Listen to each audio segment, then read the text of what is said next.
Hello hello. Biryani అంటే మనకు ముందు గుర్తొచ్చేది చికెన్ బిర్యానీ. ఎప్పుడు చికెన్ బిర్యానీ తిని బోర్ కొడుతుందా? అయితే ఒకసారి ఎగ్ బిర్యానీ కూడా ట్రై చేద్దాం. ఎగ్ బిర్యానీ కూడా చికెన్ బిర్యానీకి ఏమాత్రం తీసిపోదు. సో దీన్ని ఎట్లా చేయాలో ఒకసారి చూద్దాం. ఇప్పుడు నేను 4 కప్పుల వరకు బాస్మతి రైస్ తీసుకొని దాన్ని ఒకసారి వాష్ చేసి మళ్ళీ అందులో వాటర్ వేసి 1 గంట వరకు నానబెట్టుకున్నాను. అలాగే మీకు కావాల్సినన్ని ఎగ్స్ తీసుకొని వాటిని ఇలా మధ్యలోకి ఘాట్లు పెట్టి అందులో ఉప్పు, కారం, ధనియాల పొడి, అలాగే కొంచెం పసుపు వేసి ఇలా మ్యారినేట్ చేసి పక్కన పెట్టుకోండి.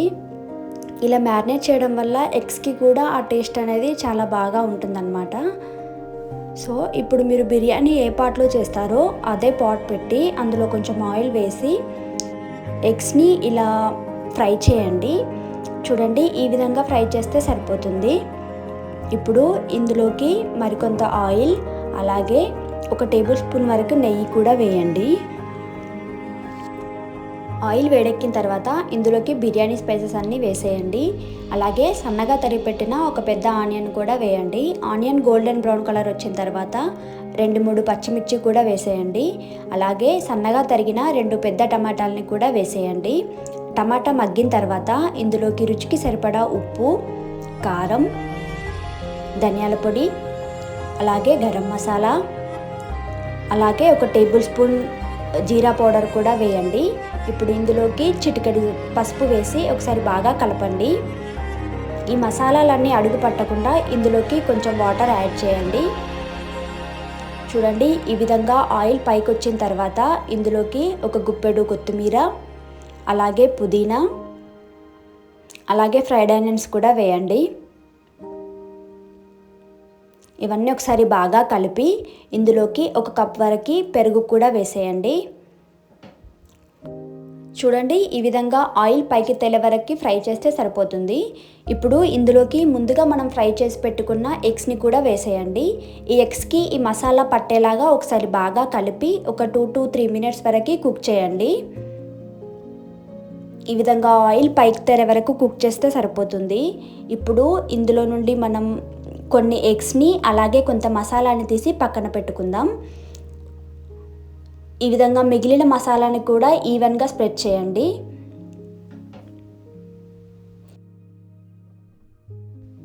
ఇప్పుడు రైస్ కుక్ చేయడానికి ఒక ప్యాన్ పెట్టుకొని అందులోకి 1 టేబుల్ స్పూన్ నెయ్యి, అలాగే 1 టేబుల్ స్పూన్ ఆయిల్ వేయండి. ఇందులోకి బిర్యానీ స్పైసెస్ అన్నీ వేసేయండి. ఇప్పుడు ఇందులోకి రైస్ ఉడకడానికి కావాల్సినన్ని వాటర్ వేయండి. చూడండి, ఇక్కడ వాటర్ కొంచెం ఎక్కువే వేసుకోవాలి. అలాగే ఇందులోకి 2 టేబుల్ స్పూన్ల వరకు ఉప్పు కూడా వేయండి. అలాగే 1 టేబుల్ స్పూన్ అల్లం వెల్లుల్లి పేస్ట్ కూడా వేసేయండి. ఇందులో నిమ్మరసం కూడా యాడ్ చేయండి. ఈ నిమ్మరసం ఫ్లేవర్ అనేది రైస్కి పడితే చాలా బాగుంటుంది. సో తప్పకుండా యాడ్ చేయండి. చూడండి, ఈ విధంగా వాటర్ బాయిల్ అయిన తర్వాత మనం ముందుగా పెట్టుకున్న రైస్ని వేసేయండి.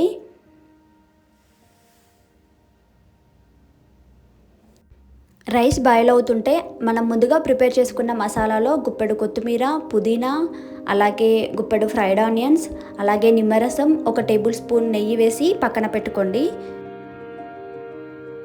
ఈ నెయ్యి టేస్ట్ అనేది బిర్యానీలో చాలా బాగుంటుందని గుర్తుపెట్టుకోండి. చూడండి, రైస్ అనేది ఈ విధంగా ఉడికితే సరిపోతుంది. 70 to 80% వరకు ఉడకాలి. అప్పుడే బిర్యానీ అనేది చాలా పర్ఫెక్ట్గా వస్తుందని గుర్తుపెట్టుకోండి. ఈ విధంగా ఉడికించిన రైస్ని వాటర్ మొత్తం తీసేసి ఒక లేయర్ లాగా వేసుకోండి. ఇలా రైస్ని ఈవెన్గా స్ప్రెడ్ చేయండి.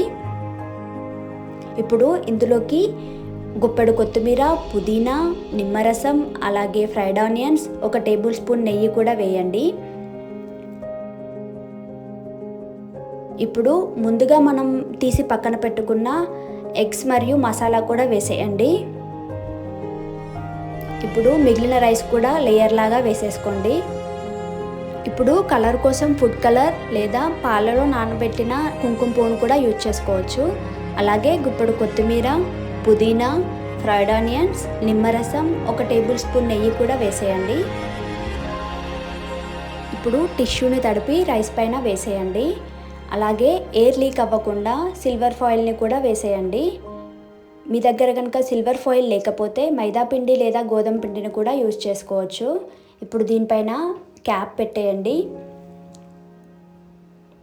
ఇప్పుడు బిర్యానీ మాడిపోకుండా ఉండాలంటే ముందుగా గ్యాస్ పైన ఒక దోశ ప్యాన్ పెట్టేసి దానిపైన బిర్యానీ పాట్ పెట్టేయండి. ఈ విధంగా చేస్తే బిర్యానీ మాడిపోకుండా ఉంటుంది. లో ఫ్లేమ్లో 20 to 25 మినిట్స్ కుక్ చేయండి, సరిపోతుంది.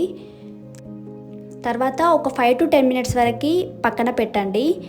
ఇప్పుడు తీసి చూస్తే ఎంతో టేస్టీ అయిన ఎగ్ దమ్ బిర్యానీ రెడీ అయిపోయింది. చూస్తుంటేనే నోరు ఊరుతుంది కదా. సో ఇప్పుడు దీన్ని మనం సర్వ్ చేసుకుందాం. చూడండి రైస్ అనేది ఎంత పర్ఫెక్ట్గా కుక్ అయింది. ఈ విధంగా మీరు 70 to 80% వరకు కుక్ చేస్తే రైస్ అనేది నాకు వచ్చినట్టు చాలా పర్ఫెక్ట్గా వస్తుందన్నమాట. నేను చెప్పినట్టు ఒకసారి మీ ఇంట్లో కూడా ట్రై చేయండి. హోటల్ స్టైల్ బిర్యానీని మీరు ఇంట్లోనే ఈజీగా ఈ విధంగా చేసేసుకోవచ్చు. ఒకసారి ట్రై చేసి మీకు ఎలా వచ్చిందో కమెంట్స్లో చెప్పేయండి. Thank you for watching. Please do like, share, subscribe. Bye.